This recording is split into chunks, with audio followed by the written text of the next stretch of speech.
नमस्कार, मैं हूं आपके साथ आस्था कौशिक।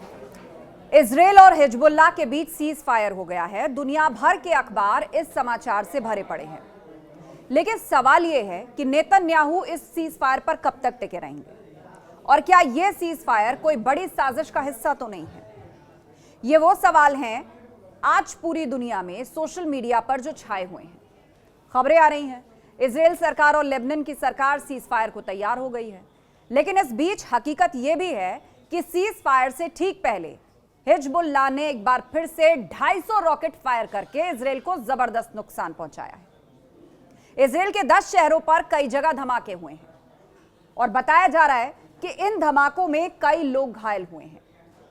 और इस बीच खबर यह भी आई है जिसमें कहा जा रहा है कि इजरायली कैबिनेट ने अमेरिका और फ्रांस की मध्यस्थता में हुए युद्ध विराम समझौते को मंजूरी दे दी, जिसके बाद अमेरिकी राष्ट्रपति ने ऐलान करते हुए कहा कि इजरायल और हिजबुल्लाह के बीच संघर्ष विराम के लिए सहमति बन गई है।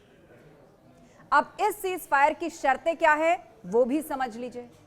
पहली शर्त, संघर्ष विराम के दौरान दोनों ओर से गोलीबारी बंद रहेगी, लेकिन प्रधानमंत्री बेंजामिन नेतन्याहू ने कहा कि हिजबुल्लाह ने अगर हमले किए तो इजरायल की ओर से उसका जवाब जरूर दिया जाएगा।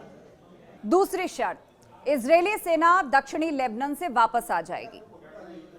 तीसरी शर्त, हिजबुल्लाह दक्षिणी लेबनान से पीछे हटेगा। और चौथी शर्त, जिस इलाके से इजरायल पीछे हटेगा वहां लेबनान की सेना का कब्जा होगा, ना कि हिजबुल्लाह का। और पांचवी शर्त, इस प्लान में अगले 60 दिनों के लिए इजरायल और हिजबुल्लाह के बीच सीज फायर करने का प्रस्ताव रखा जाएगा।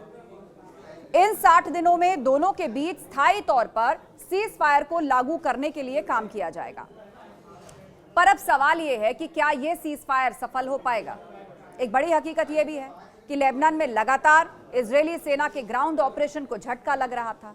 सैनिक मारे जा रहे थे, टैंक तबाह हो रहे थे, लिहाजा इजरायली सेना भी सीज फायर चाहती थी। ऐसे में अब सबकी नजरें इस बात पर टिकी हुई हैं कि यह सीज फायर कब तक जारी रह पाएगा।